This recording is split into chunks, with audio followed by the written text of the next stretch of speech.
From the time that they pronounced me dead was a good 45 minutes. They cut my clothes and then they paddled my heart, 'cause my heart had stopped. And I could see people screaming and crying, but I didn't realise that was actually my physical body because I was somewhere else. The only thing that I could feel, if you could imagine, absolute love and peace. There wasn't anything else to be felt. I was greeted by people I'd known in the past. I'm back home again. Incredibly safe and felt at home. Welcome to Round Trip Death, everybody, and a special welcome to our guest today, Elisa Palmer. How are you, Elisa? Good. How are you? Great. Good. Well, we got over our technical difficulties. We're going to be smooth sailing from here on out. I'm sure of it. Yes, definitely. Okay. Now, this is going to surprise everybody. I'm going to sort of mix up the way that we're doing this today. We're going to get to some of your background in a minute, but I want to talk very first about kind of the middle of your experience, your near-death experience, which was your life review. Can you tell me a little bit about that first? And then we'll fill in the blanks after that. Yeah. The life review is interesting because time doesn't exist there. It kind of happens, what feels like is really fast. And so it kind of just like, I guess like a movie screen or something like that, it kind of looked like that. And it just sort of swished by real fast. But as I was feeling it, I could see clearly that what I do affects everything around me. Almost like the only way I could describe it is like if you have a rock and you throw it into the puddle and you watch all the ripples, rippling. So I saw that like we are so much like that, where what we do affects our surroundings, and we feel what other people are feeling. And so that was really profound to me. So did you feel things both positively and negatively from how your actions affected people? Yes. In that realm, in that space with the life review, yeah, I did. Give me an example. Because it was so long ago, it was like 20 years ago. Mm-hmm. I have the story written down. I wrote it down right away and documented it. I guess what I saw, because I was given a choice to either go or stay, I saw my whole life like flash before my eyes. And I saw that, like, for example, I didn't have kids then. So I saw like I needed to go back because I was going to have kids. I was going to get married. I was going to be unfulfilled if I didn't, stay here. I wouldn't have completed my mission or my task. So I think as far as like specific memories, I have a little bit of trouble remembering that because it was so long ago, but I do know like my whole entire life just flashed before my eyes. And I was like, oh my gosh, I have to go back because these things were like going to happen. So I was responsible and needed to go back and make sure that they happened. So for specifics, I don't have a lot of fine detail. That's okay, but it sounds like you kind of got a glimpse of the future too while you were at it. Yeah, and one thing I do have a tendency to wonder is like, I think because I've been studying near-death experiences for a long time. And one thing that I'm suspicious of is like, does this information get released more and more as time goes on to this certain place and point of like, when the information is needed, it's going to be released? There's this place in me that thinks that that's something that might occur. It's almost like I went back to an amnesia state and at some point it'll get released again according to the proper time that it fits into. Yeah, that's interesting. All right, let's take a step back. Tell us, who is Alisa? Where do you live? Give us a 1 minute. Let's get to know you. Okay, let's see. I was born in Santa Barbara, California, and I moved from Santa Barbara when I was 6. I moved to Atascadero, California, which is the Central Coast. It's between San Francisco and Los Angeles. It's a beautiful place. I love it. I've been there. I've spent time in Morro Bay. Oh, yeah, you have. Okay, yeah. So it's a really unique area. I love the climate zone. I come from a family of arborists. And so I thought, oh, gosh, I would just love to, grow some plants and get a little piece of property and go crazy there. But I do have family that still lives there, so I get a visit all the time. Right now, I'm residing in Flagstaff, Arizona. Me and my family just decided to be adventurous and go see another state and, be outside of California, just try something different. But I lost my father in November. And so since then, I'm like, I miss my family so bad. So that's kind of what we're doing. And we're going to go back and visit and be with family and stuff like that. So we're kind of back and forth and just enjoying both places. I just went through Flagstaff a couple of days ago. Oh, Drove okay. through, How did you seriously. like It's really nice. I mean, it's up at 7,000 something feet elevation. And so it's cool and temperate. And compared to being in Phoenix, as I had been the days before, it was wonderful. Yeah. Oh, good. Yeah, it's neat. It's grown on me.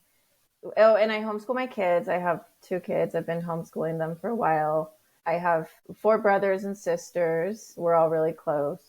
And like I said, I lost my father. That was really detrimental. That's actually what got me started to go on Facebook and start liking all the NDE pages and kind of reaching out to people that are sort of having a hard time with the idea of, the other side. And I just decided to go on there and give them some comforting words and anything to encourage them. And then all of a sudden I'm doing an interview. That is great. And I think you mentioned you've set up a new Facebook page for this kind of stuff too. And we'll stick that link in the show notes so people can reach out to you. That would be great. Let's go back 2001.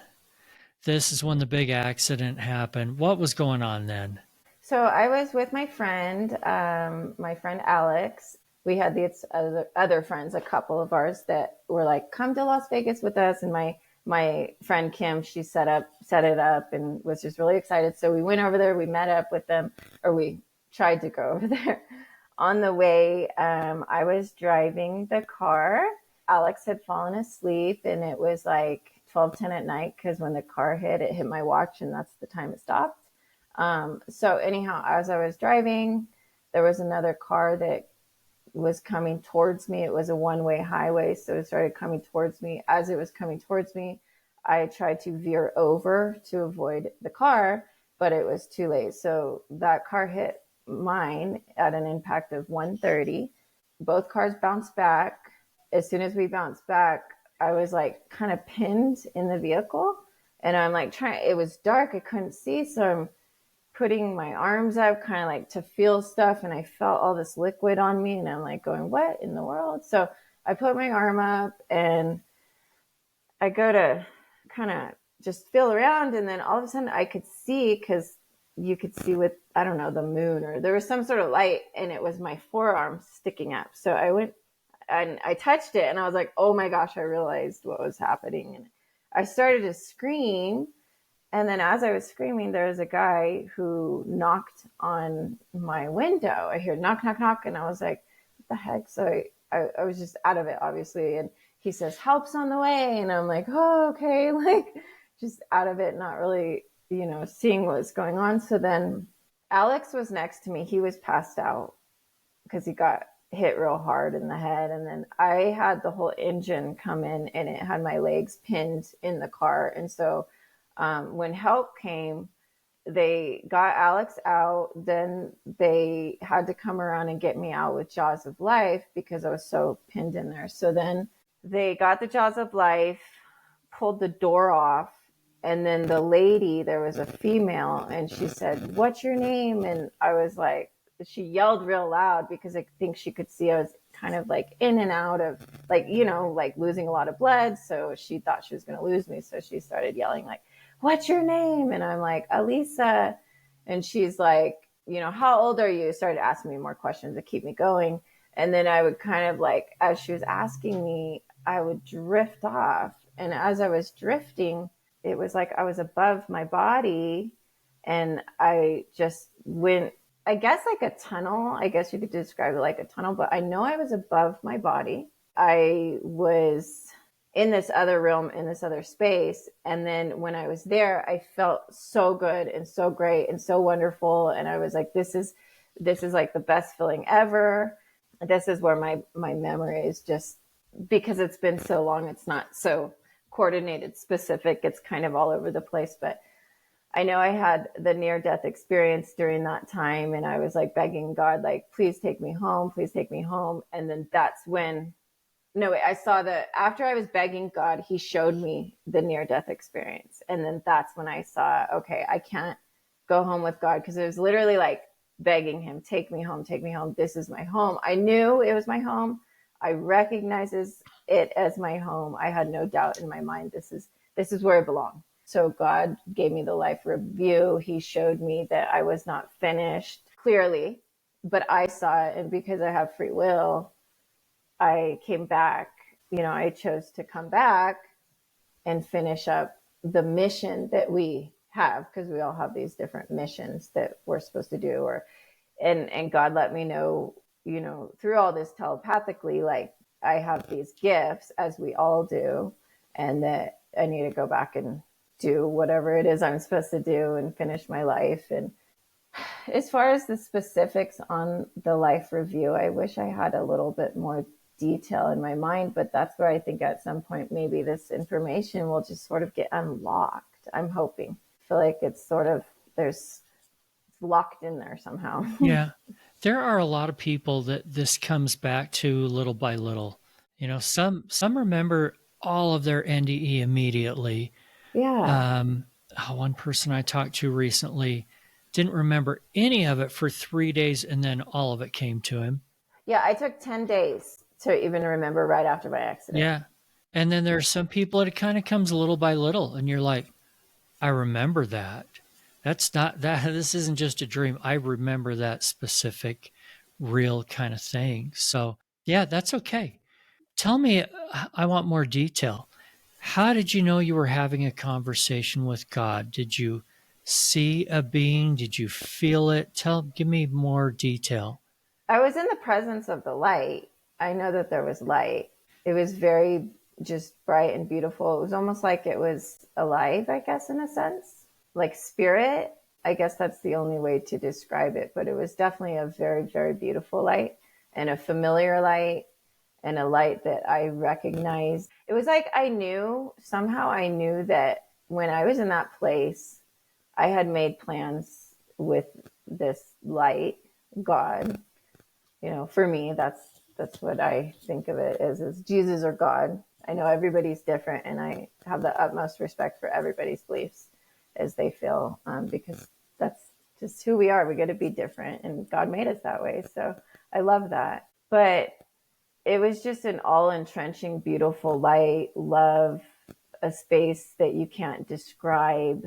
This is a space of like all knowledge, where all the knowledge came back to me. Because like in this realm that we're in, we're sort of in this lower level realm where we can't get the full capacity of everything. It's like an amnesia state. So when you go there, you get like this download of information, of full knowledge, of full understanding. And then as time goes on, it sort of goes away, but it's still there, and it can still pop up anytime, and it can still come back. And it's like that. Or, I was shown that we have gifts, and that I have gifts, and I'm supposed to utilize and find these gifts. But I was also shown it's everybody as a whole. We all have these beautiful gifts. So it's not just the near deathers that have these things. It's the message of that we all have them, and that we're all supposed to find our gifts, and we're all supposed to glorify God in those gifts. At one point I had this, because I would sort of have dreams or different things that would happen. Not psychic, but I guess premonitions, or I don't know. I know everybody sort of has stuff like that, but I had this dream one time, and I woke up saying, in my dream, I heard Matthew 5:16, Matthew 5:16. I was like, what in the world is happening? Like, I woke up, I looked in the Bible because I knew it was a verse, and it said, let your light so shine before men that they may see your good works and glorify your Father which is in heaven. So for me now, with where I'm at, and all my studying with the near-death stuff and the obsession and trying to figure it out, I could see with the dream, it was almost like confirmation to say, well, we're here to glorify God and in our gifts, to also love the uniqueness about each other, because God created us so unique and so, like that we need to love that about each other, No, that's good. That's okay. So you saw light. Did you see anything else? I don't know. Sometimes I wonder if I did because I had the life review, but sometimes I wonder, like, I know certain people can't go past the veil and stuff, but I feel like somewhere in there I heard like trumpets ringing and angels and all this stuff. Because when I came back from the experience, I would write about all this stuff and I didn't really know where it was coming from. So I think that when I was on the other side, I think I was shown different things, and I think that there was angels there for sure. I think that there was an information download. I wrote a poem called Home Again, and it's all about trumpets ringing and angels singing and all this stuff. So I think that I was revealed more stuff, but because of the amnesia, I think that it's just not flooding in. But I know. Yeah. That must be frustrating to know that there's so much more that you just don't remember. Yeah, it is but now I'm like, oh my gosh, I've been researching near-death experiences again, and I haven't really looked into them for about 3 years, I'd say.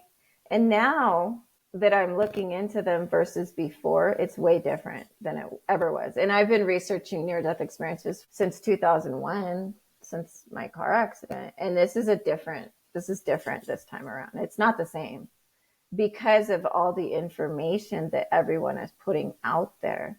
And now we can all see we've been to the same place and we're talking about the same thing.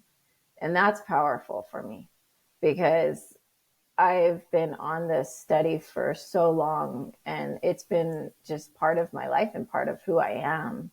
So to see it in this place where family members are talking about online, they're watching near death experience stuff and they're hearing about it and they're like amazed and in awe. I'm like, oh my gosh, this is so exciting. We're at this point where everybody's talking about this and people are like, no, it's real. It's scientifically proven. And that is validating for me. That feels good. Just your personal opinion. Why do you think so many people have such different experiences? Because you just mentioned that everybody goes to the same place. I think they do. That's kind of the impression, we all sort of talk about this. It's very similar, I think, yeah. I don't know. With my experience of the ones I've seen, maybe there's a lot more that are very different. Well, there are. I mean, some people go to a black void. Some people are in light like you. Some people are in a grassy meadow or have oceans and a beach. There's all kinds of different things. And it doesn't mean that one isn't right and one is right. In fact, for me, that gives more validity to the whole thing, that everybody would have a little bit different kind of an experience with some commonalities. Yes. Do you think maybe the reason why is because we're created so unique? Because I think individuality is something that is that God created us as these unique individuals to think for ourselves and to have our own opinion based on our personality, that kind of thing. So I kind of wonder if that's why our experiences are different, because we are different. As people, we're different. We are. And I think these experiences are tailor-made for each of us based on our background.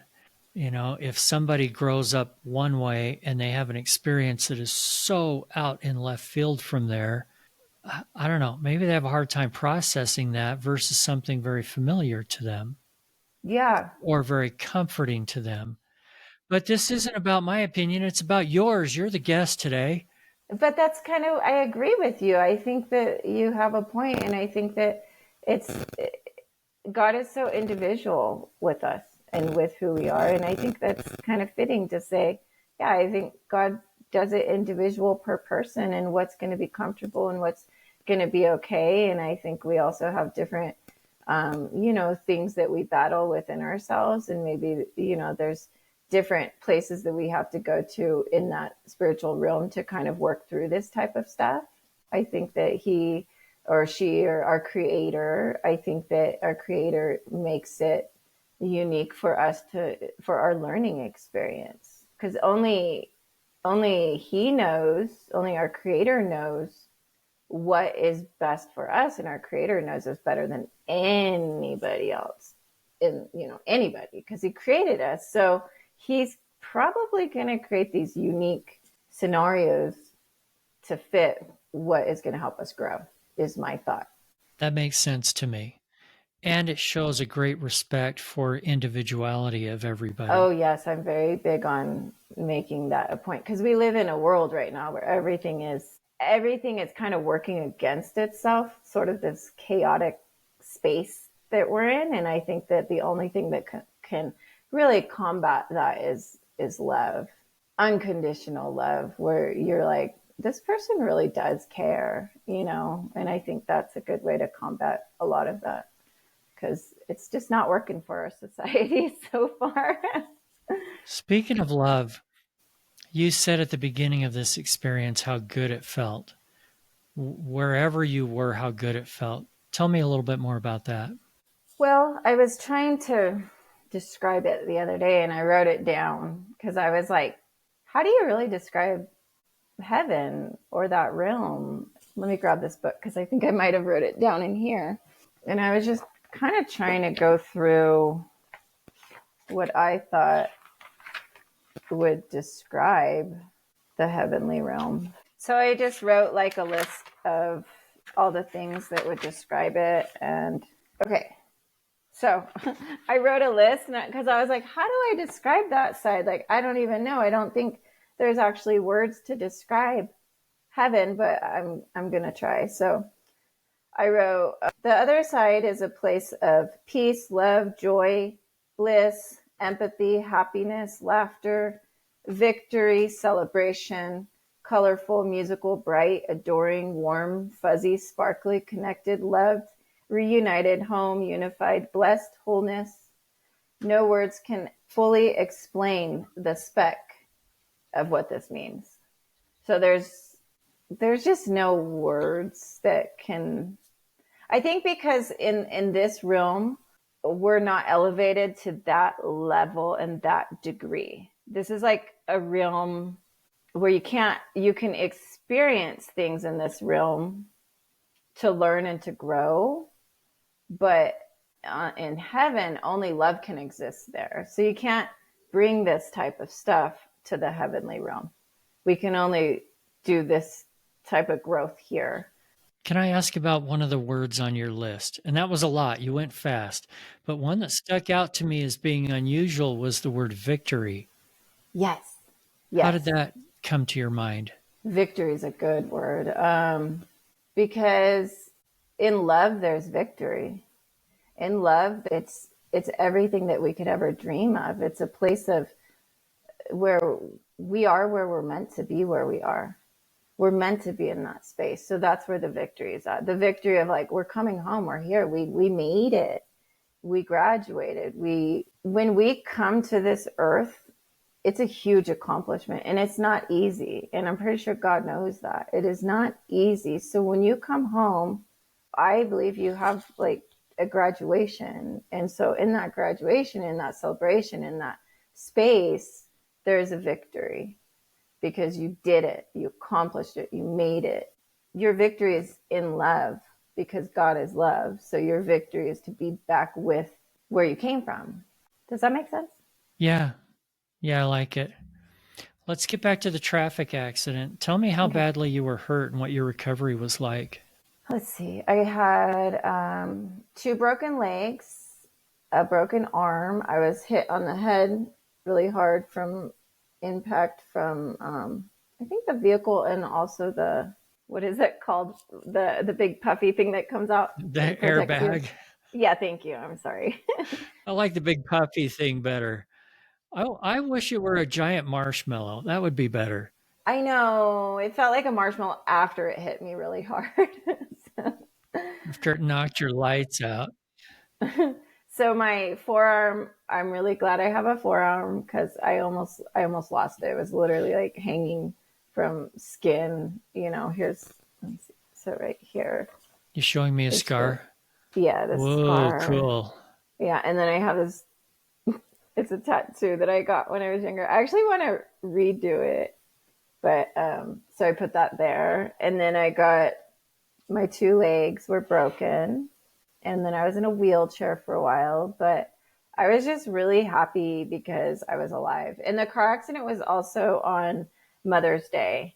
So my poor mom, she was like, it was the best Mother's Day because I heard my daughter alive because she heard about it. And then to hear me on the phone alive, she was like, oh, thank goodness, like relief, So I'm a mom now and I'm going, oh my gosh, that's just traumatic. Yeah. What did they tell her in the first phone call? Your daughter was in a car accident and you need to come or something like that. And then very little information, it sounds like. Yeah, just kind of like hurry and come. And then so she came and then she got me and she took me home soon after. I was there for 5 days. I was airlifted when I was hit and everything. And so I was there for 5 days and just kind of recovered in there. Okay. We're going to wrap up, but I have a feeling you have some great advice for all of us. What have you learned from this that you want to share? Well, I would say my great advice, and being in the human form is not easy.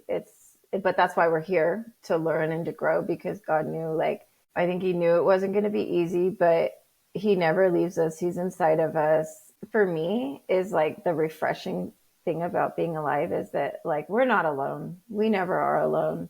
We feel like we're alone, but when we go home, it's literally waking up from a dream. We have amnesia, but there is a true reality and a true home that really exists, and that's our real home, and that we are going to go back to that home, and it's absolutely wonderful and beautiful. This isn't our real home. And so when you're dealing with stress in life and just all the normal, life stuff, just remember that love is our true home. God is our true home, and we will reside in that. And we're just here to learn. I know it's not easy, but we are just here to learn and to love one another. And in every situation, if you can, choose love, because that's the thing that will help us grow, is that love. And that's the things that we're going to take with us, is all that beautiful love. And if you have lost anybody, just know that they're never going to leave us. They're always going to be here for us. They're not gone. They're just resting with God. And I believe that they can visit us because love is eternal. So the eternity of love and the timeless realm, there's something so much more to that. It takes us away from this reality that feels like a prison in a sense, because we can't see. But the real reality is not a prison. It does not feel that way. Everything makes full sense. So we're going to have that clarity and understanding. And that's what I love, is the clarity and the truth. I'd have to say that's what I have to say. That's great. I hope you don't mind me asking. You mentioned that you lost your father a few months ago. How has this knowledge that you have helped you through that grieving process? I think just knowing, because when my dad passed, I think that God allowed me to see into that other realm when he was passing. And I think that was the gift for me, was God allowed me to see. I know there was angels there to get my dad, and I know his mom came. I know there was a big celebration. I know that, the Holy Spirit was there. I felt it. And so I think part of my gift was that God allowed me to see where my dad was going, and allowed me to see that he was okay. It allowed me to see just beyond the veil. It's I could just, in my spirit, I knew, and I could see it, and I knew where my dad was going. And that was beautiful. That was the best thing I could ever ask for, is to be able to see into that realm and be like, wow, he's really popular, and he kicked butt on, smashing these generational curses. He did some powerful things here on earth. And when he went home, he was very celebrated. And that was shown to me. Literally or figuratively? I could feel it in my spirit. I could feel it. I don't know. It's very hard to explain, but I just knew. Well, here's a little something for you to study, and that is shared death experiences. And we will be talking more about them on this podcast in the future. Okay. So, but they can be an absolutely beautiful thing. Last question. On a scale of 1 to 10, how much fear of death do you have? 0. None. No fear. All right. Elisa, thanks so much for being with me today. Okay, thank you so much for having me. Thanks again for listening and sharing this podcast. Don't forget to hit the follow or subscribe button and sign up for our newsletter at roundtripdeath.com. If you want to share your near-death experience, or if you have questions or comments about the show, send an email to eric@roundtripdeath.com. Until then, I wish you everything good that you're looking for in this life and the next.